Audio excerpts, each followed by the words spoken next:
Zombie हे आनंद यादव लिखित एक उपहासात्मक कादंबरी आहे जे आधुनिक भारतीय समाजावर कटाक्ष टाकते। या कादंबरीत लेखकाने समकालीन भारतातील विविध सामाजिक, राजकीय आणि सांस्कृतिक बाबींचे विडंबन केले आहे। झोंबी मध्ये समाजातील अव्यवस्था, बेफिकीरतेचा आणि अनियंत्रित राजकारणाचे वर्णन केले जाते। लेखकाने उपहासात्मक शैलीत ह्या सर्व गोष्टींवर प्रहार केला आहे जेणेकरून वाचकांची जागरूकता आणि समज वृद्धिंगत होईल। कादंबरीमध्ये दिलेल्या विडंबनांद्वारे आनंद यादव समाजातील खोटी आणि विकृत मूल्यांची पोलखोल करतात, जे वाचकांना विचार करायला भाग पाडते। अध्याय 1 गाव आणि त्याची परछाया कहाणीची सुरुवात महाराष्ट्राच्या एका छोट्या गावातून होते, जिथे परंपरा आणि अंधविश्वास गावक्यांच्या प्रत्येक गोष्टीला नियंत्रित करतात। गावाच्या प्रत्येक गल्लीत आणि प्रत्येक कोपऱ्यात जातीवादाचे भेद आणि जुने रीतिरिवाज ऐकू येतात। प्रत्येक पाऊल टाकल्यावर धुळीने माखलेली जमीन आणि हताश चेहऱ्यांतील दुःख दिसते। ही गावाची दुर्दशा आहे, जिथे प्रत्येक पिढी दुसऱ्या पिढीला अंधकाराच्या एका नवे शिक्क्याखाली जन्म घेते। गावात सर्व काही त्याच्या जात आणि जमिनीवर आधारित आहे। लोकांच्या मूल्यांचा ठराव तोच असतो, कुठे आहे त्या जातीत आणि कोणत्या जमिनीवर तुम्ही उभे आहात। निचली जातीच्या लोकांना कुठूनही पाणी घेण्याचा अधिकार नाही। गावातल्या एका छोट्या कुटुंबाचे रोजचे जीवन हा त्याचा जिवंत उदाहरण होतो। एका पिढीने दुसऱ्या पिढीला हेच भेदभाव शिकवले आहे। पण या सर्वांमध्ये एक वेगळा चेहरा आहे, नायक, जो एक तरुण आणि महत्त्वाकांक्षी व्यक्ती आहे। त्याला समाजाच्या या घडलेल्या नियमांचे आणि परंपरांचे तोंड देणं फार कठीण वाटतं। त्याच्या मनामध्ये एक प्रश्न उठतो, असं काहीतरी करता येईल का, ज्यामुळे या सगळ्या अन्यायाला बदलता येईल। नायक जरा जास्त विचार करतो आणि त्याला वाटतं, काय ही परिस्थिती बदलू शकेल का, पण ते माहीत नसल्याने त्याने गप्प राहण्याचा मार्ग निवडला। ही गावाची परछाई फक्त जमिनावरच नाही, तर लोकांच्या जीवनातही पसरलेली आहे। त्यांच्या जीवनातील असंख्य गोष्टी या परंपरांच्या आणि अंधविश्वासांच्या धुंदीत लपलेल्या आहेत। याच दृष्टिकोनातून महाभारताची कथा आपल्याला मदत करते। अर्जुन, जो युद्धाच्या रणभूमीवर उभा आहे, त्याला त्याच्या कर्तव्यातून गोंधळ होतो। त्याला हे समजत नाही की त्याला त्याच्या कुटुंबाविरुद्ध लढायला हवं। त्याच्यासमोर भीती आणि उलटलेले प्रश्न उभे राहतात, असं युद्ध लढू शकतो मी। अर्जुनच्या या वेळी भगवान श्री कृष्ण त्याला मार्गदर्शन करतात। अर्जुन, जो एक वीर योद्धा आहे, त्याच्या मनातील गोंधळ आणि द्विधा त्याच्या मार्गातील अंधविश्वासातल्या सापेक्षतेला दर्शवतात। नायकाच्या जीवनात असं काहीतरी घडतं आहे, जे अर्जुनाच्या समकक्ष असू शकते। त्याला विचारतो, आणखी किती काळ या भेदभावाच्या आणि अंधविश्वासाच्या सापळ्यात जाऊन उभं राहायचं। मात्र तो जाणतो की बदल एकदाच होईल, त्याच्यासाठी आणि त्याच्यासारख्या इतर लोकांसाठी। हे गाव श्वास घेतं पण जिवंत नाही। परछायाच केवळ जमिनावर नाही, तर इथेच्या लोकांच्या जीवनातही पसरलेल्या आहेत। दुसरा भाग, यात नायकाच्या संघर्षाची सुरुवात होत आहे। समाजातल्या अंधविश्वास आणि भेदभावावर त्याला तोंड देणं खूप कठीण आहे। पण अर्जुन जसा एका क्षणी श्री कृष्णच्या मार्गदर्शनाने युद्ध लढायला सज्ज होतो, त्याचप्रमाणे नायकाच्या मनातील विचारही बदलू शकतात। त्याला एका ध्येयाकडे वाटचाल सुरू करावी लागेल। अध्याय 2 अंधविश्वासाचा शिकंजा। गावात एक वेगळीच हवा घुलली होती, ती हवा जी भीती आणि अंधविश्वासाने भरलेली होती। लोक आपल्या समस्यांचा उपाय झाडफूक आणि तंत्रमंत्रात शोधत होते. प्रत्येक घरात काहीतरी अंधविश्वास होता, जो समाजासाठी एक परंपरा बनलेला होता. एक दिवस गावात एका महिलेवर जादूटोणा करणं आरोपित केलं गेलं. आणि मग काय, त्या महिलेची समाजातून हकालपट्टी झाली.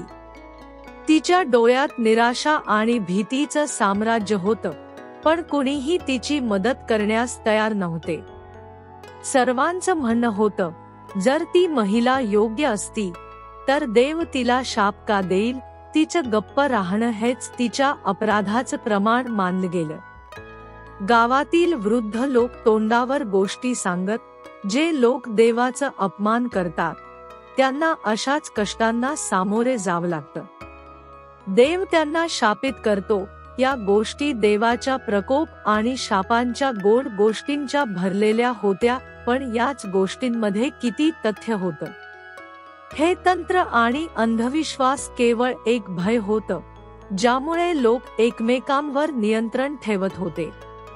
नायक, जो काही दिवसांपासून या अंधविश्वासांचा सामना करत होता, आता पूर्णपणे निराश होऊन गेला होता. त्याला वाटत होतं, जर लोक हे सर्व अंधविश्वास सोडून दिले तर त्यांचा जीवन किती सोपं होईल. पण तो जाणत होता की हे बदल सोपे नाही. हे अंधविश्वास गावक्यांच्या हाडांमध्ये इतके बुडले होते की त्यांना आपली खरी वास्तविकता आणि भ्रम समजून घेणं कठीण होतं. भीती आणि विश्वासाचा असा मिलाफ येथे लोकांना एक बंधनात पकडतो, जिथे सत्य देखील खोट्यासारखं वाटतं. महाभारतात अर्जुन देखील अशाच भ्रम आणि धारणांच्या संघर्षातून जातो. जेव्हा तो कुरुक्षेत्राच्या रणभूमीवर उभा होता, तेव्हा त्याला समजत नव्हतं की हा युद्ध योग्य आहे की नाही. त्याला हा युद्ध फक्त एक धर्मसंकट वाटत होतं. तो आपल्या कुटुंब, आपले नातेसंबंध आणि धर्माच्या संघर्षात गोंधळलेला होता. या भीती आणि विश्वासाच्या संघर्षाला तो देखील तोंड देत होता. अर्जुनने कधीच विचार केला नव्हता की त्याला आपल्या कुटुंबाविरुद्ध लढावे लागेल. पण जेव्हा भगवान श्री कृष्णने त्याला सत्याचा मार्ग दाखवला, तेव्हा त्याला समजले की खरी वास्तविकता तीच आहे जी आपल्याला दिसते, ती नाही जी आपण भीतीने विश्वास करतो. नायकाची कथा देखील काहीतरी अशीच आहे. तो जाणतो की जर गावातील लोक हे अंधविश्वास सोडून दिले तर त्यांचे जीवन किती सोपं होईल. पण या बदलासाठी त्याला अर्जुनासारखा संघर्ष करावा लागेल, कारण समाजातील अंधविश्वासांना झुंजल्यास तो स्वतःची ओळख गमावेल. समाजातील हे अंधविश्वास नायकासाठीच नाही तर अर्जुनासारख्या महापुरुषांसाठी सुद्धा एक मोठं आव्हान होतं. अध्याय 3. गावात एक नवा प्रसंग घडतो. एक निचली जातीचं कुटुंब, जे कदाचित अनेक पिढ्यांपासून अपमान आणि भेदभाव सहन करत होतं, गावाच्या कुऱ्हाडीतून पाणी घ्यायला जातं. पण गावातील काही प्रभावशाली लोक, जे जातीवादाच्या सापळ्यात अडकले होते, त्यांना पाणी घेण्यापासून थांबवतात. त्यांचं म्हणणं असतं, हा कुऱ्हाड आमच्या जातीचा आहे, तुम्ही इथे पाणी घेऊ शकत नाही. नायक या दृश्याकडे पाहतो आणि त्याला जाणवते की मानवी हक्कांचं उल्लंघन किती अमानवीय आणि क्रूर आहे. त्याला हे सहन होत नाही की मानवता या पद्धतीने कुचली जावी. नायक गुप्तपणे त्या कुटुंबाला पाणी पुरवतो, जेणेकरून त्यांचा तहान भागवता येईल. पण जसं की ही गोष्ट गावात पसरते, पंचायतमध्ये एक मोठी चर्चा सुरू होऊ लागते.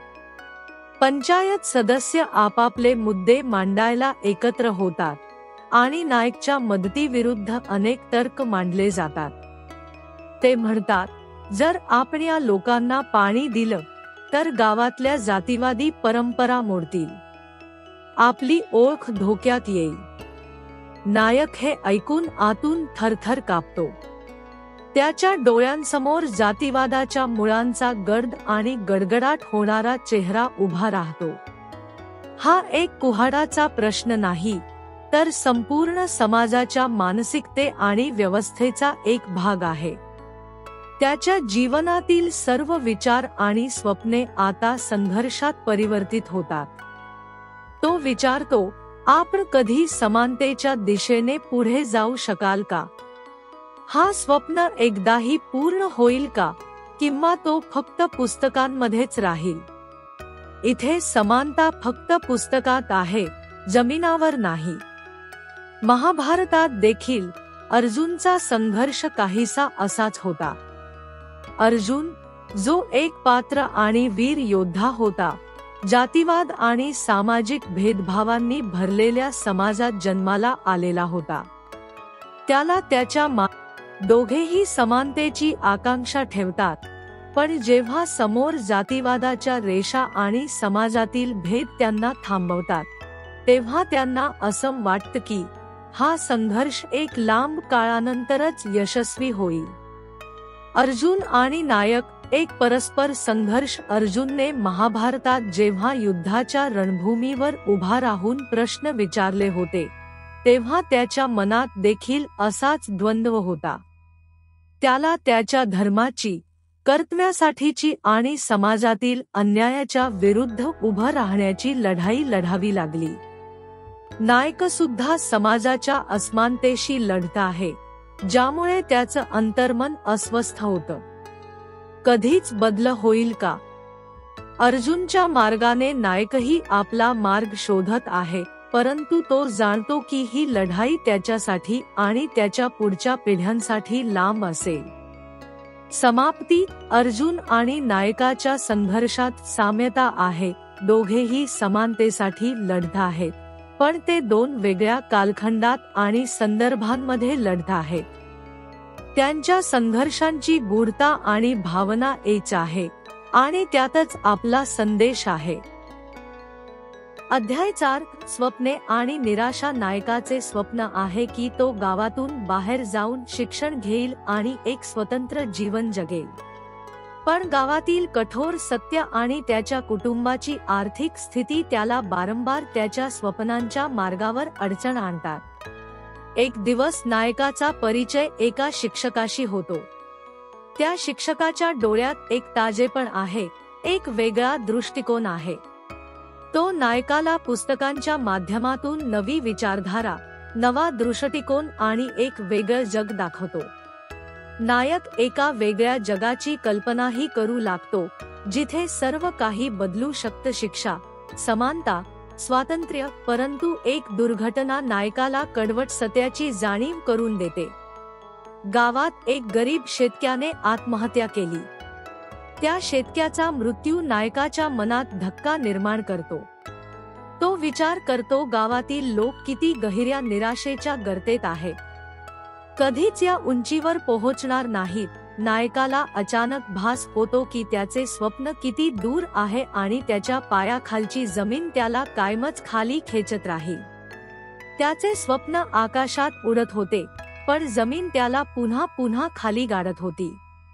महाभारतात अर्जुनाच्या व्यक्तिमत्वाची एक अशी छटा आहे, जिथे त्याला नेहमीच दोन ओळींचा सामना करावा लागतो, स्वप्नांची, ध्येयांची आणि यथार्थाची. अर्जुन, जो स्वप्नांच्या आकाशात उडण्याचा प्रयत्न करतो, त्याला कधी ना कधी ते स्वप्न खूप कठीण वाटतात.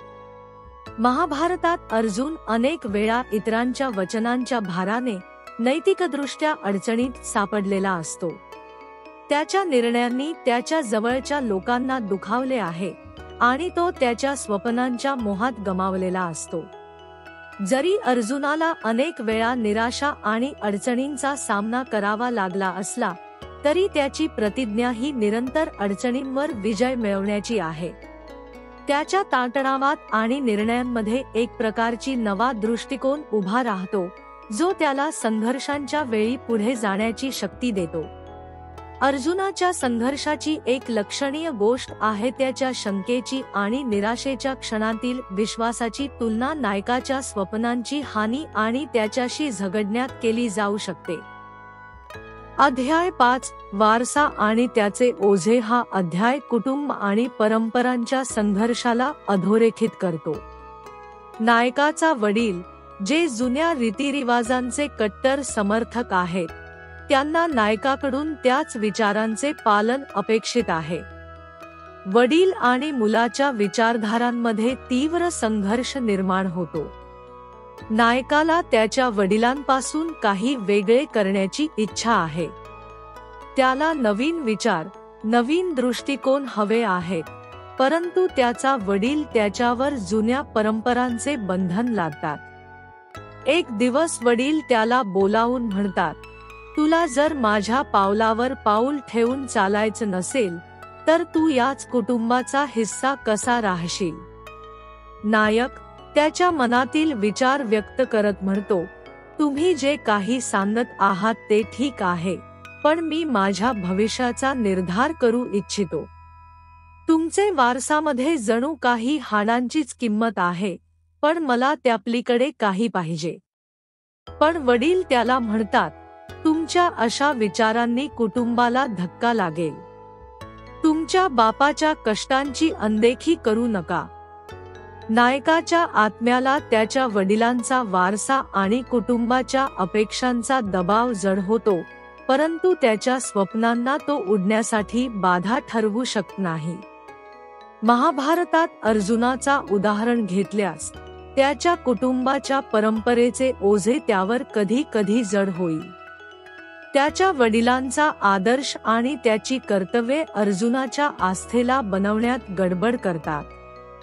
त्याच्या समोर 2 पिढ्यांचे विचार एकाच वेळी आहेत, त्याचा पारंपरिक कर्तव्य आणि त्याचे व्यक्तिमत्व व स्वातंत्र्य. अर्जुनाच्या जीवनात हे संघर्ष खूपच जास्त स्पष्ट होते.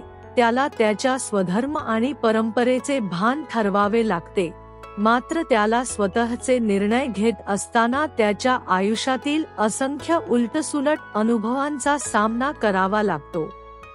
परिवार का बोझ उसकी आत्मा को दबा रहा था, लेकिन उसके सपनों को उड़ने से नहीं रोक सका. त्या वाक्याचं प्रभावी उदाहरण अर्जुनाच्या महाभारतातील भूमिकेत पाहता येतं, जिथे त्याच्या मनातील संघर्ष त्याच्या युद्धाची तयारी सुरू करण्याआधीच उभा राहतो. अध्याय 6 प्रेम आणि सीमा. नायकाच्या कहाणीत प्रेमाची एक विशेष कथा आहे, जी जातीय सीमांना मोडून दाखवते. हे प्रेम त्या दोघांच्या जीवनातील एक गहन आणि संवेदनशील अनुभव असतो.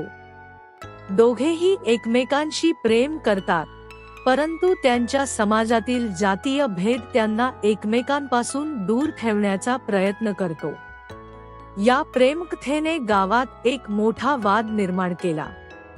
नायकाच्या आणि त्याच्या प्रेमिकेच्या कथा असलेल्या प्रेमाने आणि परंपरांच्या सीमांमधील संघर्षाने गडबड निर्माण केली.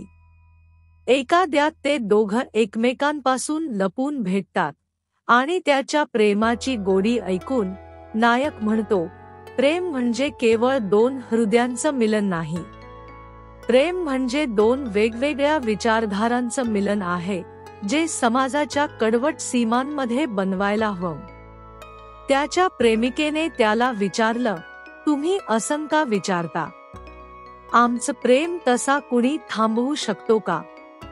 नायक उत्तरतो, सिद्धांत आणि परंपरा तशा चालत राहतात, पण प्रेमात अशी एक शक्ती आहे जी सीमा पार करते. पण त्याचाच तोडगा समाजाने दिला आहे आणि आपल्याला यावर प्रश्न विचारायला हवं. महाभारताच्या संदर्भात अर्जुन आणि द्रौपदीचं प्रेमही असेच एक अडचणीचे प्रेम असू शकते. अर्जुनाची द्रौपदीवर असलेली भावना सामाजिक बंधनांच्या वर एक पाय ठेवते. त्याच्या प्रेमाची गती त्याच्या धर्माच्या अन्वेषणासोबत चांगलीच जुळलेली आहे. अर्जुनाचे प्रेम जरी परंपरेला उलट असले तरी त्याने त्याच्या निर्णयासाठी काय कारण ठरवले हे महाभारतात एका नवीन दृष्टिकोनातून पाहता येते. या अध्यायात नायकाने दाखवले की प्रेम आणि सीमांमधील संघर्ष केवळ भावनांच्या आधारे नसावा, तर त्याला समाज आणि त्याच्या संस्थांच्या विरोधात उभं राहावं लागेल. त्याच्या प्रेमकथेने आणि परंपरांबद्दल त्याने घेतलेला धोरण निर्णय माणसाच्या स्वातंत्र्याच्या आणि यथार्थताच्या दिशेने एक पाऊल ठरतो. अर्जुनाच्या शौर्याची आणि त्याच्या निर्णयाची मांडणी म्हणजे समाजाच्या प्रतिबंधांना एक तडजोड देणे आणि धर्माच्या राजकारणातून सत्याच्या उंचावर पोहोचणं. अध्याय 7. परिवर्तनाचे बीज. गावात छोट्या छोट्या विरोधाच्या कृत्यांमुळे बदलाची आशा निर्माण होते. नायक त्याच्यासमोर असलेल्या अन्यायाच्या विरोधात आवाज उठवतो आणि हळूहळू इतर लोक देखील त्याच्यासोबत उभे राहतात. या परिवर्तनाच्या बीजाच्या कथा अगदी सुरुवातीला छोटी असतात, पण त्यांचे परिणाम पुढे मोठे होतात. गावातील एका पिढीच्या मनात चालू असलेल्या असंतोषाच्या लाटा नायकापर्यंत पोहोचतात. एक दिवस नायक एका जुन्या मंदिरात जातो आणि तिथे एक वृद्ध व्यक्ती त्याला म्हणतो, तू त्यांच्यासोबत उभा राहिला आहेस जेव्हा आपल्याला वाटतं की आपलं ध्येय साधता येईल. पण सांग, का? या बदलाच्या लढाईमध्ये अजून किती लोक तुमच्या सोबत उभे राहतील? नायक हसत म्हणतो, ही लढाई कुणासाठी नाही. ही लढाई माझ्यासाठी आहे, जेणेकरून आपल्याला जिथे आहे तिथून अधिक काही दिसायला मिळेल. आपल्या अस्तित्वाला आपलेच वर्तन आणि विचार बदलून अनुकूल बनवायला हवा. महाभारताच्या संदर्भात अर्जुनाची भूमिका विचारली जाऊ शकते. अर्जुनाने धर्म आणि अधर्म यांच्यातला भेद जाणून त्याच्या मार्गावर ठामपणे टिकून राहायला शिकलं.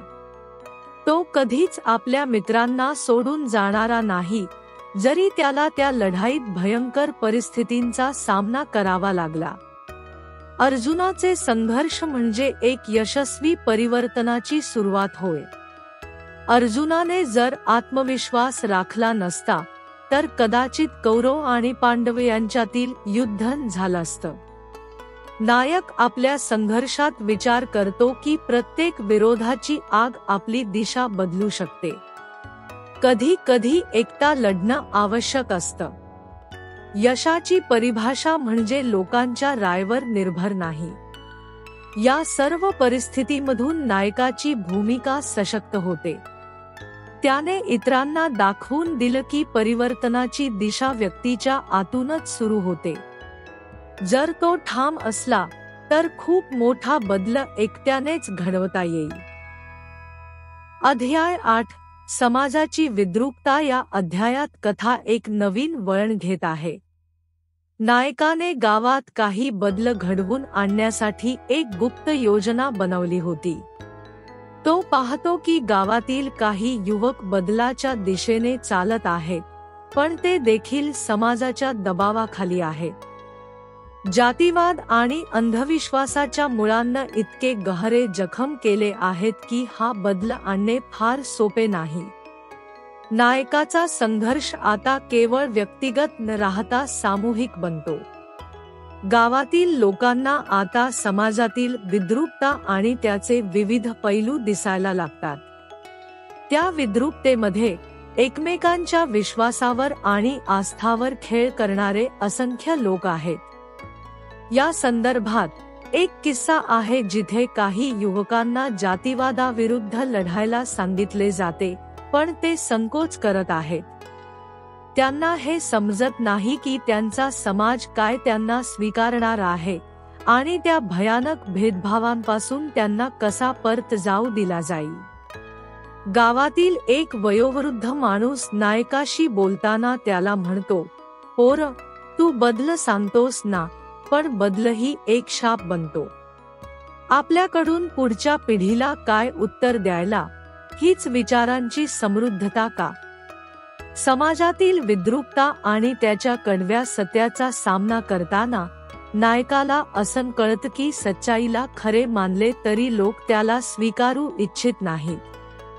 झूट सोडून सच्चाईला स्वीकारण्याची ताबडी गरज आहे, परंतु लोकांचं म्हणणं असं आहे की सत्य ऐकायला जास्त कष्ट घ्यावे लागतात आणि त्याऐवजी झूट अधिक आरामदायक आहे. महाभारतात अर्जुनाचं उदाहरण घेता अर्जुनाच्या आयुष्यात एक महत्त्वाचा प्रसंग आहे, जेव्हा तो युद्धाच्या मैदानावर उभा राहिला आणि त्याला धर्म आणि अधर्म यांच्यातला फरक समजायला लागला. त्यावेळी त्याला समजलं की सत्य स्वीकारणं कधी कधी धैर्याची मागणी करतं, परंतु समाजाच्या दबावाखाली तोही त्याचा मार्ग बदलायला इच्छुक नव्हता. पण कधीतरी त्याला समजलं की धर्मावर विश्वास ठेवणं आणि त्यासाठी लढणं हा खरा मार्ग आहे, जरी त्याला त्याच्या कुटुंबातील लोकांसोबत विरोधाचा सामना करावा लागला. त्याच्या मनामध्ये दुविधा होती, परंतु अर्जुन त्याच्या कर्तव्यातून एक पाऊल पुढे टाकत राहिला. तसंच नायक देखील आपल्या मार्गावर ठाम आहे. त्याला जाणवतं की जेव्हा समाज सत्याची उपेक्षा करतो, तेव्हा त्याला उघड करण्यासाठी कठोर संघर्ष करावा लागतो. झूठ अधिक आरामदायक आहे, हे सत्य मांडताना नायक एका वळणावर उभा राहतो आणि आपल्याला काय करायचं आहे हे ठरवतो, समाजातील अंधकाराला उजळून काढण्याचा. नायक त्याच्या संघर्षात ठाम असतो आणि तो जाणतो की त्याच्या प्रयत्नांना काही यश मिळेल, पण ते साकार होण्यासाठी त्याला आपल्या विश्वासावर आणि आत्मविश्वासावर टिकून राहावं लागेल. अध्याय 9 विश्वास आणि धोका. या अध्यायात नायकाने आपल्या प्रयत्नांमध्ये काही समर्थन मिळवले आहे, पण काही लोक त्याला धोका देण्याचा प्रयत्न करत आहेत. नायकाला हे लक्षात येते की बदल घडवून आणण्यासाठी त्याला केवळ गावक्यांच्या विचारशक्तीला बदलावे लागेल, तर त्याला स्वतःच्या वैयक्तिक भावनांसह आणि नातेसंबंधांसहही तडजोड करावी लागेल. कुटुंब आणि नाती, जी कधी त्याला संजीवनीप्रमाणे होती, आता त्याच्या मार्गात अडचण निर्माण करत आहेत. हा अध्याय विश्वास आणि धोके यांची कडवी परीक्षा दर्शवितो. गावात बदलाची लाट सुरू होईल हे कळून चुकल्यावर काही लोक त्याच्या भोवती एक धोके आणि खोटेपणाचा जाळा तयार करतात. त्याची ओळख गडबडून जाते. नायकाने जे विश्वास ठेवले होते, तेच विश्वास त्याला धक्का देतात. एका मित्राने, जो त्याचा सर्वात विश्वासू साथीदार असावा, त्याच्याकडून धोका मिळतो. यामुळे नायक इतका जखमी होतो की त्याचे मन आणि विचार उलटून जातात. तो एकट्याने लढणार का? की त्याला अजून विश्वास ठेवायला हवे? कधी कधी हे धोके आणि विश्वासाची चाचणी एक अशा जखमेसारखी वाटते, जी नायकाच्या मनाच्या गडबडीच्या स्थितीला जागृत करते. त्याला समजते की परिवर्तन फक्त बाह्य जगात नाही, तर त्याला आपल्या अंतर्गत संघर्षांसोबतही जुळवून घ्यावे लागेल. त्याचे कुटुंब, जे त्याला आधी बळ देत होते, आता त्याच्यासाठी बाधा बनले आहे. त्याच्या आईवडिलांचा विरोध त्याला जास्त खोलवर अस्वस्थ करतो. तुम्ही बदल करू इच्छिता, पण हे आपल्या कुटुंबापासूनच होईल का, असा प्रश्न त्याच्यापर्यंत येतो.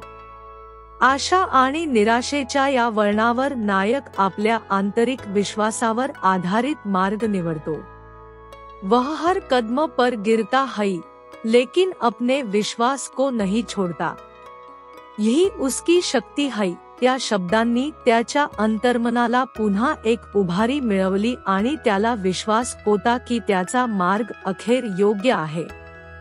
महाभारतात अर्जुनाला आपल्या जीवनातील निर्णायक क्षणात त्याच्याच कुटुंबाच्या आणि जवळच्या लोकांच्या विरोधाला सामोरे जावे लागले होते. अर्जुनाला कधी कधी आपल्याच कुटुंबातील आणि सहकार्याच्या विश्वासघाती वागणुकीचा सामना करावा लागला. पण अर्जुनाची शक्ती ही होती की त्याने कधीही आपला विश्वास गमावला नाही. त्याने त्याच्या अंतःकरणाच्या आवाजाला प्राधान्य दिले आणि संघर्षांच्या ओझ्याखालून मार्ग काढला. अर्जुनाचे उदाहरण नायकासाठी एक धाडसाचे प्रतीक बनते. नायकही त्याच मार्गावर चालत राहतो. त्याने अनेक वेळा धोका सोसला, पण त्याचे धैर्य आणि विश्वास त्याला पुन्हा उभं करते. त्याच्या प्रत्येक पावलावर धोका आणि विश्वास यांची कडवी लढाई सुरू आहे, आणि त्याच्याच मनामध्ये एक नवीन विचार उदयास येतो, आपण काय करणार? आमच्या विश्वासावर टिकून राहणं की आपल्यावर आलेल्या धोयांना स्वीकारणं? शेवटी नायक आपला विश्वास गमावत नाही, उलट त्याच्या विश्वासावर उभा राहून तो समृद्ध होतो. यामुळे त्याला आपल्याच्या अंतर्गत आणि बाह्य जगातील अडचणींवर विजय मिळवायला मदत होते. त्याचा विश्वास त्याला नवा जीवन देतो. असा तो निर्णायक क्षण असतो जिथे नायक सर्व संकटांवर मात करतो आणि एका नवा दिशेने चालायला सुरुवात करतो. अध्याय 10 विरोधाची लहर. या अध्यायात नायक आपल्या विरोधकांचा सामना करतो. गावात काही असे लोक आहेत जे समाजातील बदलाला विरोध करत आहेत. ते नायकाला समाजात होणाऱ्या बदलाला रोखण्यासाठी चांगलेच कुटील खेळ खेळत असतात. मात्र नायक आता घाबरणारा नाही. तो आपल्या मित्रांसह आणि साथीदारांसह एक नवीन लहर निर्माण करतो. या विरोधी लहरीमुळे एक मोठ्या संघर्षाची सुरुवात होते.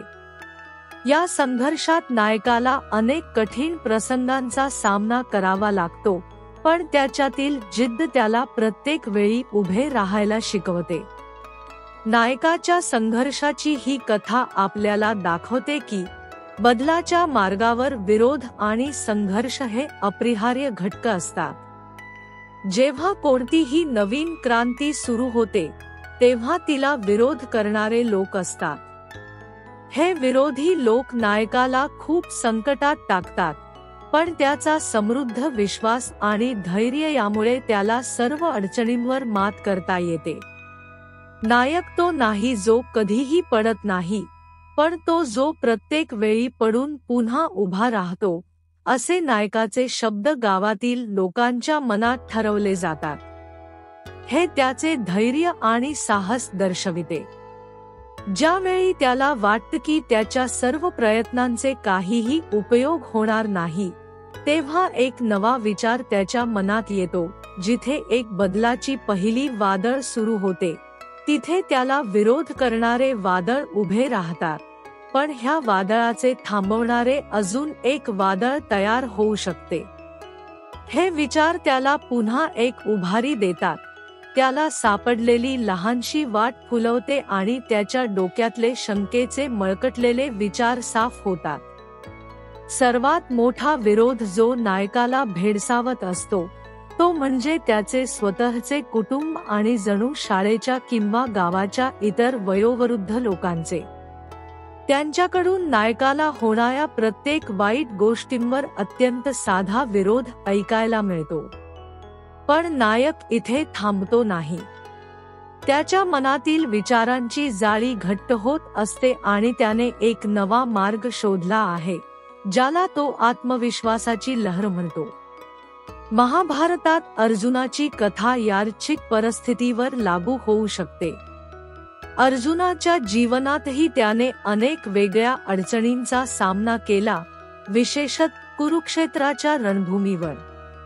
अर्जुन हे एक प्रगल्भ योद्धा होते, पण त्यांना गोंधळलेल्या मनातून, कुणाच्या विरोधातून आणि दुःखातून जिवंत राहण्यासाठी वटणीवर उभं राहायचं होतं.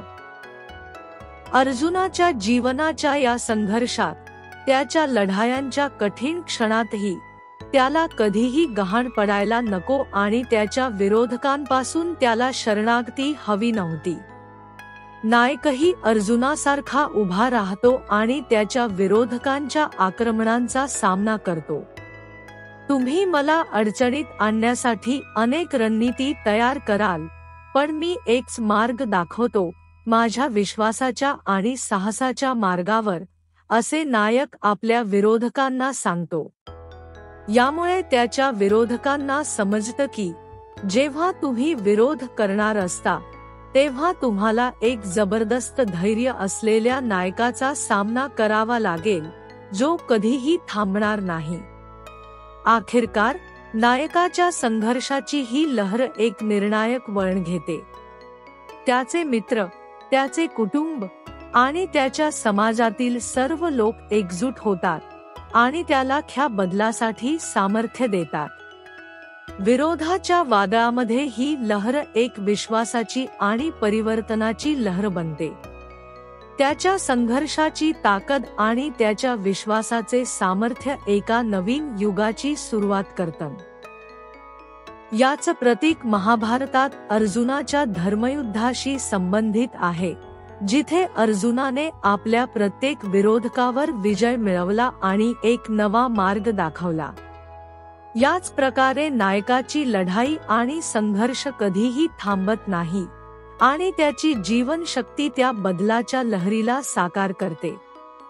तुम्ही माझ्या आक्रमणाला रोखू शकता, पण मी माझ्या विश्वासावर कधीही हार मानणार नाही. नायकाच्या या शब्दांचा ठसा वाचणाऱ्यांच्या मनावर चांगला बसतो. अध्याय 11 गावात पसरलेल्या आशा. हा अध्याय गावात बदलाच्या सुरुवातीचे चित्रण करतो.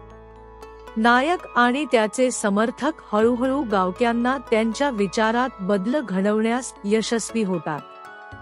जिथे आधी लोक बदलाला विरोध करत होते, तिथे आता काही लोक या नव्या मार्गावर पाऊल टाकण्यासाठी तयार होतात. या संघर्षाच्या प्रवासात विश्वास आणि आशा हेच सर्वात मोठे शस्त्र असते, याची प्रचिती या अध्यायातून येते. पहिली किरण. आशेचा अंकुर. गावातील एका बैठकीत नायक म्हणतो, बदल सहजासहजी येत नाही. प्रत्येकाने अर्जुनाप्रमाणे आपले ध्येय ठरवून त्यासाठी प्रयत्न केले पाहिजे. एक वयोवृद्ध म्हणाला, पण अर्जुनाकडे श्रीकृष्णाचा आधार होता. तुमच्याकडे कोण आहे? नायक हस्त म्हणतो, माझ्याकडे माझा विश्वास आहे. जोपर्यंत सत्य आणि न्यायावर माझा विश्वास आहे, तोपर्यंत मला कोणाचाही आधार नको. युवकांची पुढाकार. गावातील तरुण हळूहळू या चळवळीत सामील होऊ लागतात. एके दिवशी काही तरुण नायकाकडे येतात आणि म्हणतात, आम्हालाही काम करायचं, पण सुरुवात कुठून करू? का? नायक उत्तरतो, सुरुवात स्वतःपासून करा. अंधश्रद्धा आणि जुन्या चुकीच्या परंपरांना विरोध करा. शिक्षण घेण्याचा निर्धार करा आणि गावाच्या प्रगतीसाठी कामाला लागा. समाजाचे विरोधाभास. तरीही काही लोक अद्याप बदलाच्या विरोधात आहेत. एका माणसाने गावाच्या चौकात जाहीरपणे म्हटले, हे बदल आमची संस्कृती नष्ट करतील. आपण पूर्वजांच्या रीतिरिवाजांचे पालन केले पाहिजे. यावर नायक म्हणतो, संस्कृती म्हणजे काय? जी वेळेनुसार बदलते तीच खरी संस्कृती. अर्जुनाने देखील महाभारतात संघर्ष करताना सत्याचा मार्ग निवडला. त्याचप्रमाणे आपणही सत्याचा स्वीकार केला पाहिजे. महिला आणि शिक्षणाचा नवा अध्याय. गावातील महिलांनीही बदलासाठी पुढाकार घ्यायला सुरुवात केली. एका आईने आपल्या मुलीला शाळेत पाठवण्याचा निर्णय घेतला. ती म्हणाली, माझ्या मुलीला शिकवून मोठं करायचं आहे. मला माहिती आहे की यात अडचणी येतील, पण तिच्या भविष्यासाठी मी हे करू शकते. बदलाची झलक. एका दिवशी नायकाच्या समोर एक लहान मुलगा येतो आणि विचारतो, दादा, आपण जिंकणार ना? नायक त्याच्या डोळ्यात पाहत म्हणतो, जिंकणं म्हणजे फक्त लढाई जिंकणं नाही, तर लोकांच्या मनात विश्वास जागवणं आहे. आपण जिंकायला सुरुवात केली आहे. महाभारताचा संदर्भ. महाभारतात अर्जुनाला युद्धाच्या आधी किती शंका होत्या, पण त्याला श्रीकृष्णाने दिलेली गीतेची शिकवण त्याला मार्ग दाखवते. त्याचप्रमाणे नायक गावक्यांना समजावतो, कधी कधी सत्याचा मार्ग खडतर असतो, पण अर्जुनाने गीतेतून शिकवले आहे की आपलं कर्म करत राहा, फळाची अपेक्षा न करता. सारांश. अध्यायात आशा आणि संघर्ष यांचा संगम दिसतो. गावात बदलाचे वारे वाहू लागले आहेत, पण हा प्रवास अजून संपलेला नाही. नायकाला माहित आहे की हा बदल स्थायी करण्यासाठी अजून खूप प्रयत्न करावे लागतील. नेहमी अंधारानंतरच प्रकाश येतो, पण किती जण त्या प्रकाशासाठी संघर्ष करण्याची तयारी ठेवतात हेच महत्त्वाचं असतं. अध्याय 12 घर आणि समाजामधील संतुलन. नायक आता समजून घेतो की समाजात बदल घडवून आणण्यासाठी फक्त लढाईच नाही, तर समज आणि संतुलन देखील आवश्यक आहे. घर आणि समाज दोन्हीच्या दरम्यान संतुलन राखणे त्याच्यासाठी एक कठीण कार्य होऊन बसते. त्याचे कुटुंबीय, विशेषतः त्याचे वडील, त्याला समाजाच्या नियमांचे पालन करण्याचा दबाव टाकतात. परंतु नायक आता ठरवतो की तो आपल्या मार्गावर चालेल. या अध्यायात दाखवले जाते की कधी कधी व्यक्तीला त्याच्या कुटुंब आणि समाजाच्या दबावामधून संतुलन राखणे अवघड होऊ शकते, पण त्याला त्याचा आवाज ऐकविणे आवश्यक आहे. कुटुंबाचा दबाव. एक संध्याकाळी नायकच्या वडिलांनी त्याला म्हटले, तू इतका हट्टी का झालास?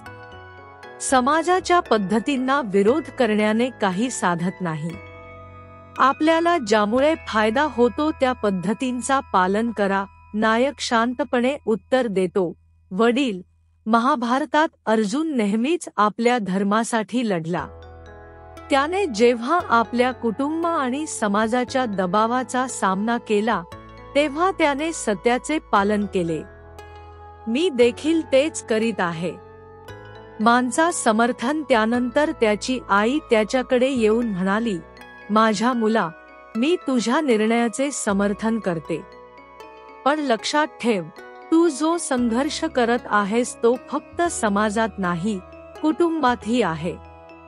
घर आणि समाजाच्या दरम्यान संतुलन राखणे महत्त्वाचे आहे. नायक तिला उत्तर देतो, मा, मला कळतं. मी तुझा आदर करतो, पण मला माझे कर्तव्य पार पाडायचे आहे. समाजाचा दबाव. गावातील काही लोक नायकच्या वडिलांकडे येऊन म्हणाले, तुमच्या मुलाने समाजाचे नियम तोडले आहेत. त्याला समजावून सांगायला हवं की तो आपल्या परंपरांना विरोध करतो. वडील उदास होऊन नायककडे पाहतात आणि म्हणतात, माझ्या मुला, तू खरंच या सर्व बाबींमध्ये घालणार आहेस का? तू एकटा बदल करू शकतोस का? नायक समर्पणाने म्हणतो, पिताजी, महाभारतात अर्जुन एकटा नव्हता. जेव्हा सत्यासाठी संघर्ष होतो तेव्हा हळूहळू लोक त्या मार्गावर जातात. मला खात्री आहे की मी योग्य मार्गावर चालत आहे. महाभारत. संदर्भ. अर्जुनाचा संघर्ष आणि त्याची धार्मिकता कधीही महाभारतात अनमोल राहिली आहे. अर्जुनाने आपल्या कुटुंब आणि समाजाच्या दबावाच्या समोर सत्याचे पालन केले. त्याने सत्याच्या मार्गावर अडचणी आल्या तरीही तो कधीही मागे हटला नाही. नायक देखील अर्जुनाचं उदाहरण घेत त्याच्या संघर्षात दृढ असतो. आत्मसंघर्ष. एक दिवस नायकाचा मित्र त्याला विचारतो, तुला असं वाटत नाही का की तू थोडं आरामदायक जीवन जगू शकतोस? नायक हसत म्हणतो, साधं जीवन जगण्याची संधी प्रत्येकाला मिळते, पण जेव्हा समाजासाठी काहीतरी बदलायचं असतं तेव्हा काही लोकच ते करू शकतात. मी त्यातला एक होऊ इच्छितो. सारांश. या अध्यायात दाखवले आहे की नायक कसा घर आणि समाजामधील संतुलन राखण्याचा प्रयत्न करत आहे. त्याच्या कुटुंबाच्या विरोधानंतर देखील त्याचे कुटुंबीय, विशेषतः त्याची आई, त्याच्या मार्गदर्शनासाठी त्याला समर्थन देतात. समाज आणि कुटुंबाच्या दबावामधून नायक सापडलेल्या मार्गावर प्रगल्भपणे पाऊल टाकतो. मुख्य संदेश. घराचे दरवाजे सदैव खुले असतात, परंतु समाजाचे दरवाजे कधीकधी बंद होतात. पण कधीतरी एक दृढ नायक त्या दरवाजाला उघडतो. अध्याय 13. जातिवाद के जाल में. नायक आता समजतो की जातिवाद फक्त एक सामाजिक समस्या नाही, तर एक मानसिकतेचा भाग आहे. गावात जातिवादाचं जाळ खूप पसरलेलं आहे. आणि ते तोडण्यासाठी नायकाला आणखी मोठा संघर्ष करावा लागतो. गावातील एक प्रमुख जातीचे लोक जे कधी नायकासोबत होते आता त्याच्या विरुद्ध जातात. ते त्याला त्यांच्या द्वेष आणि घृणेचा बळी बनवतात. या अध्यायात जातीवादाच्या जाळ्याला तोडण्याच्या नायकाच्या संघर्षाची कथा दिली आहे. हे दाखवते की जातीवादाच्या मुळाशी किती खोल पसरले आहेत आणि त्यातून बाहेर पडण्यासाठी खूप मजबूत इरादा लागतो. जातीवाद फक्त समाजाचा तर मनाचाही एक रोग आहे. कथात जातीवादाच्या जाळ्यात सापडलेला नायक गावात एक मोठा वाद सुरू होतो. एक दिवस गावाच्या चौकात सर्व लोक एकत्र बसले होते तेव्हा एका नेत्याने नायकाला एक तिखट टिप्पणी केली. तुम्ही समाजाच्या पायावर बोट ठेवून त्याला उचलून टाकत आहात. तुम्ही असे विचार करून आपल्याच पायावर आपली कबर खोदत आहात. नायक त्याला शांतपणे उत्तर देतो, सत्य कधीही साखरेसारखा गोड नसतो. मला माहित आहे की आज आपल्याला कठीण वाटेल, पण जर मला हे बदल करायचे असतील तर याचा सामना करावा लागेल. गावातील लोक त्याच्या शब्दावर विचार करत राहतात, परंतु अनेक लोक त्याला त्याच्या भूमिकेतून बाहेर काढण्याचा प्रयत्न करतात. महाभारताचा संदर्भ नायकाला महाभारतातील अर्जुनची आठवण येते. अर्जुन एक महान योद्धा होता, परंतु त्याच्या कर्तव्याचे पालन करत असताना त्याने जातीवाद, धर्म आणि पद्धतींच्या अडचणींना कधीही मूठ घालू दिली नाही. अर्जुनाने युद्धाच्या रणभूमीवर धर्म केल्याने जातीवाद आणि पद्धतींचा प्रश्न त्याच्यासाठी लहान ठरला. नायक विचार करतो, अर्जुनाने युद्धाच्या रणभूमीवर जो कर्तव्य निभावले त्याचप्रमाणे मीही माझ्या गावात जातीवादाविरुद्ध संघर्ष करत राहीन. अर्जुनाचा धाडसी पवित्र व्यक्तिमत्व जो त्याच्या धर्माने त्याच्या जीवनाचा मार्ग ठरवतो नायकाला प्रेरणा देतो. त्याच्या मनात एक विचार येतो, जातीवादाच्या जाळ्यात सापडलेला समाज सुधारला जाणार आहेच, परंतु त्यासाठी आपल्याला बळकट इच्छाशक्ती लागेल. अर्जुनाप्रमाणे मीही माझ्या कर्तव्यात ठाम राहून बदल घडवू शकतो. समाजाच्या बदलाचा संघर्ष नायकाकडे पुन्हा एकदा गावातील प्रमुख व्यक्तींचा दबाव येतो. त्यांना विचारले जाते, तुम्ही जे बदल घडवण्याचा प्रयत्न करत आहात तो समाजाच्या अस्तित्वाच्या विरुद्ध आहे. तुम्हाला काही होईल का? नायक आपल्या मनात ठरवलेला निर्णय घेऊन उत्तर देतो, समाजाच्या अस्तित्वाचा नियम फक्त जातीवर आधारित नसावा. आपल्याला माणुसकीचा उच्चार करावा लागेल. मला माहित आहे की बदल करणे सोपे नाही, पण ह्या प्रवासात मला अर्जुनाच्या धाडसाचा आधार घेत आहे. त्याच वेळी काही लोक त्याच्या विरोधात उभे राहतात. काही लोक त्याला जातीवादाच्या ठरावांच्या विरुद्ध युद्ध करणारा असे म्हणून दोष देतात. त्यांच्याकडून नायकाला धोके आणि धमक्या येतात, परंतु तो थांबत नाही. अर्जुनाचा प्रतीकात्मक अर्थ अर्जुन भारतीय तत्वज्ञानात एक महत्त्वपूर्ण प्रतीक आहे. तो केवळ एक युद्धवीर नाही, तर धर्म आणि न्यायाचा रक्षक आहे. त्याने प्रत्येक संकटाशी, दुविधांशी समोरे जात त्याचं कर्तव्य निभावलं. नायकाला हे विचार करून जातीवादाच्या आक्रोशावर मात करायची आहे. त्याला जाणवते की अर्जुनासारखा दृढ नायक होण्यासाठी त्याला त्याच्या इराद्याचं पालन करावं लागेल. नायकाचा समर्पण अखेर नायक त्याच्या संघर्षात अधिक ठाम होतो. जातीवादाच्या जाळ्यात अडकलेल्या लोकांना त्याच्याशी जुळवून घ्यायला तो शिकवतो. हळूहळू काही लोक त्याच्या विचारांशी सहमत होतात आणि जातीवादाच्या दुराग्रहात अडकलेल्या इतरांना बाहेर काढण्याचा प्रयत्न करतात. नायक समाजातील प्रत्येक व्यक्तीला समान दर्जाचा अधिकार देण्याच्या दिशेने एक पाऊल पुढे टाकतो. सारांश, जातीवादाच्या जालाला तोडण्यासाठी नायकाने जे संघर्ष केले ते दर्शवते की जातीवाद केवळ एक बाह्य बंधन नाही, तर एक मानसिकतेचा मुद्दा आहे. नायक अर्जुनासारखा धर्म आणि न्यायासाठी लढा देत जातो. त्याला ही लढाई अशा एका संघर्षाप्रमाणे वाटते ज्यामध्ये तीव्र इच्छाशक्ती आणि निरंतर कष्ट लागतात. मुख्य संदेश जातीवाद केवल समाज का बल्कि दिमाग का भी एक रोग है. इसे जितना जल्दी समझा जाएगा उतना ही समाज की प्रगति होगी. अध्याय 14 बदलाचा संघर्ष. या अध्यायात नायकाला हे समजते की बदल फक्त मस्तिष्कापासून नाही, तर हृदयापासूनही यायला पाहिजे. त्याला गावातील ज्येष्ठ व्यक्तींना आणि जुन्या पिढीला समजून घ्यायचा आहे. तो हळूहळू समजतो की जर त्याला समाजातील रचनांमध्ये आणि परंपरांमध्ये बदल घडवायचा असेल तर त्याला स्वतःच्या मानसिकतेतही बदल घडवायला हवा.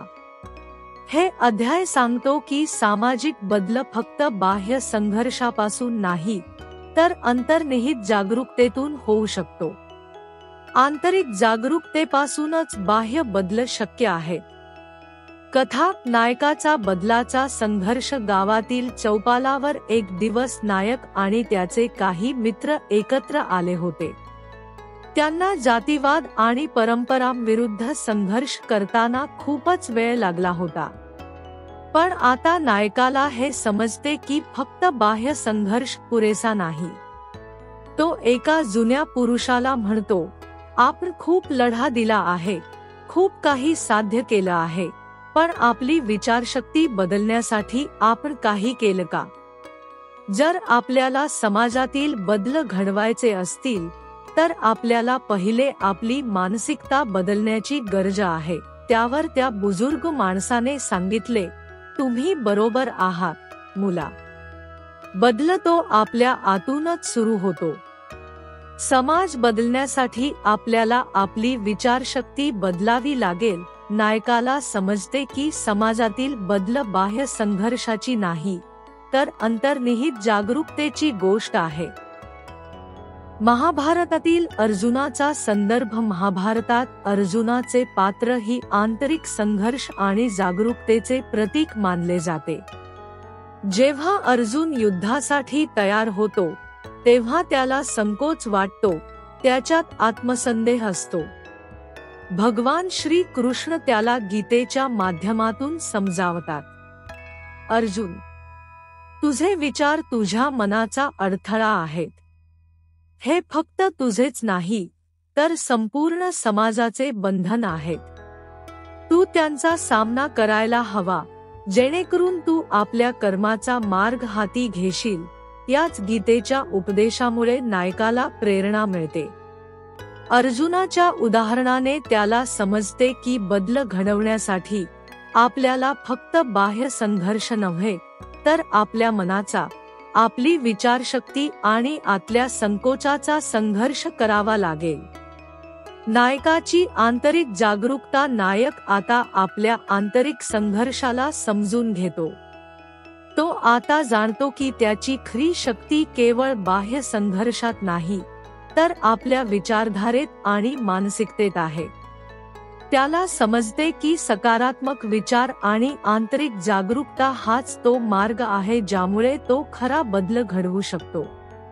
तो त्याच्या मित्रांना सांगतो, आपण सर्व समाजाकडून बदलांची अपेक्षा करतो, पण आपल्याला आपल्या विचारशक्तीमध्ये बदल करण्याची तयारी आहे का?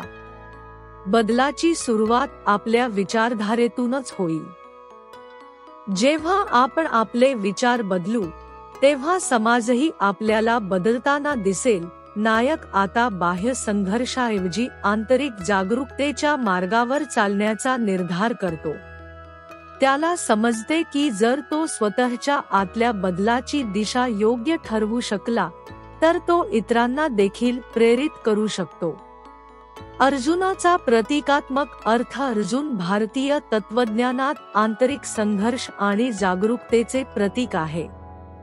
गीतेमध्ये अर्जुन जेव्हा कर्तव्यापासून मागे हटतो आणि दुविधेत सापडतो तेव्हा भगवान श्री कृष्ण त्याला शौर्य आणि मानसिक बल देतात. अर्जुनाच्या या संघर्षामुळे त्याला त्याच्या भीतीवर मात करता येते आणि तो पुन्हा आपल्या कर्तव्यात निष्ठावान होतो.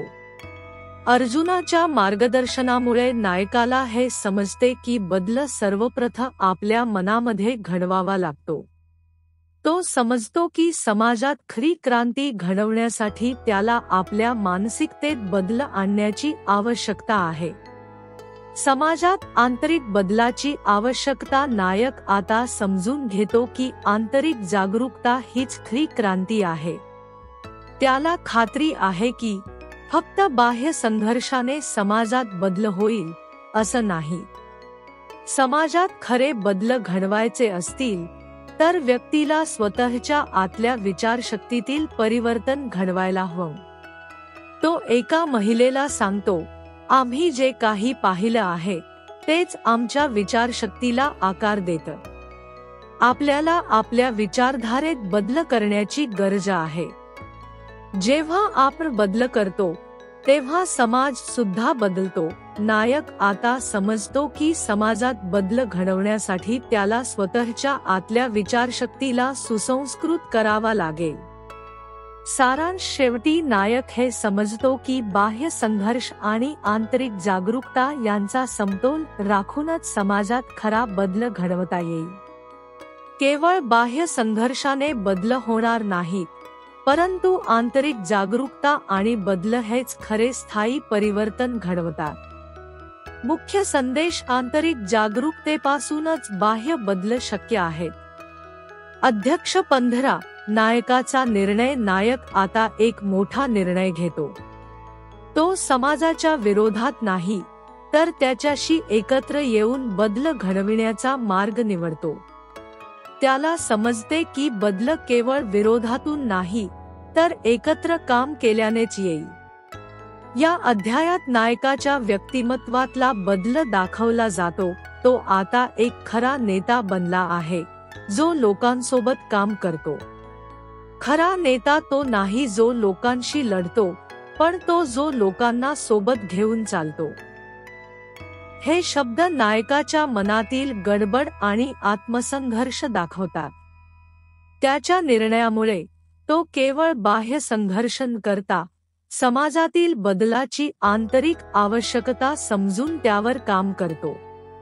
त्याच्या निर्णयाने त्याला ना फक्त आपल्या विचारशक्तीचा तर लोकांच्या भल्यासाठी कार्य करण्याचा एक मोठा मार्ग दाखवला. महाभारताच्या कथेतील अर्जुन हा देखील एक सच्चा नेता आहे.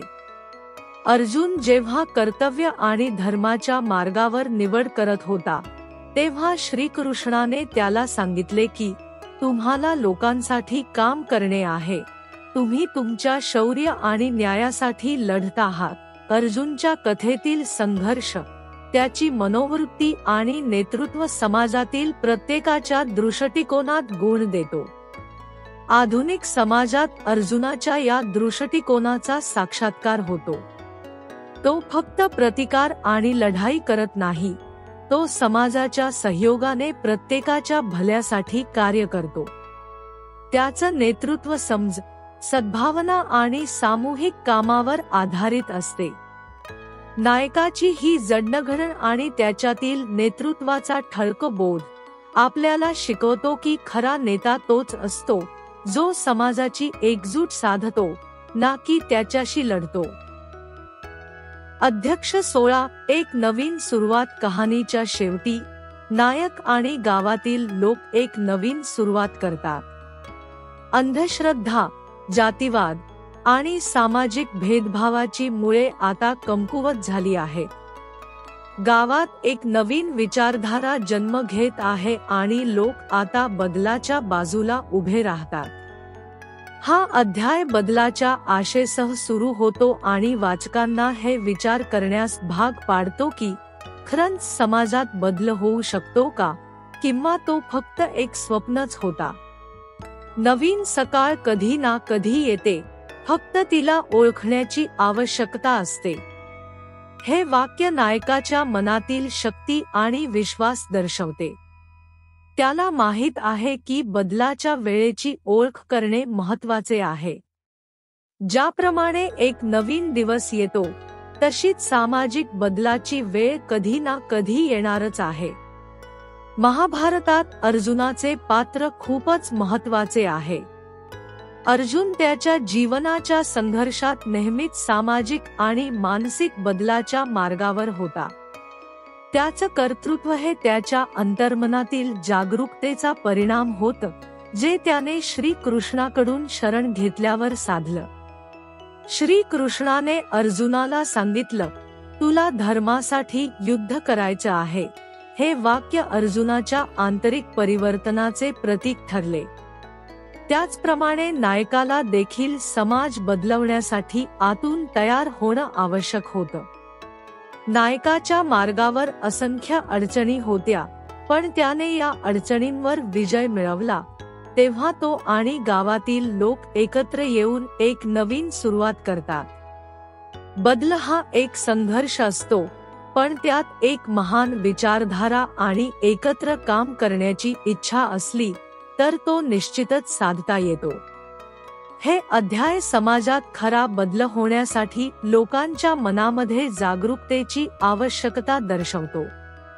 आता लोक बदलाच्या बाजूला उभे राहिले आहेत. पण प्रश्न तसाच आहे, हे बदल खरे आहेत का, किंवा हे फक्त एक स्वप्न आहे? नायकाच्या परिश्रमात आणि त्याच्या दिलाच्या धैर्यातच बदलाचा कसा मार्ग तयार होतो, हे यामध्ये सांगतं. झोम्बी उपन्यास अखेर हेच संदेश देतो की कोणत्याही समाजात बदल घडवता येऊ शकतो, पण यासाठी संघर्ष, समज आणि समर्पणाची आवश्यकता आहे. हा उपन्यास भारतीय समाजातील सामाजिक आणि सांस्कृतिक मुद्द्यांवर गहरे प्रश्न उपस्थित करतो आणि वाचकांना त्यांच्या विचारांवर पुनः विचार करण्यासाठी प्रवृत्त करतो. हा व्हिडिओ पाहिल्याबद्दल धन्यवाद. जर तुम्हाला या महान पुस्तकाचा सारांश आवडला असेल आणि अशा अजून अद्भुत साहित्यकृतींचे सारांश पाहायचे असतील तर लाईक, शेअर आणि सबस्क्राईब करा बुक्स सोल किताब की आत्माला. तुमचे प्रेम आणि पाठिंबा आम्हाला मराठी, हिंदी आणि जागतिक साहित्यातील महान पुस्तकांचे सारांश तुमच्यापर्यंत पोहोचवण्यासाठी प्रेरित करतो. तुमच्या प्रतिक्रिया आणि सूचना खाली कॉमेंट्समध्ये जरूर कळवा. पुढील व्हिडिओमध्ये आणखी एका प्रेरणादायक पुस्तकासोबत भेटू. तोपर्यंत वाचा, शिका आणि पुढे वाढत राहा.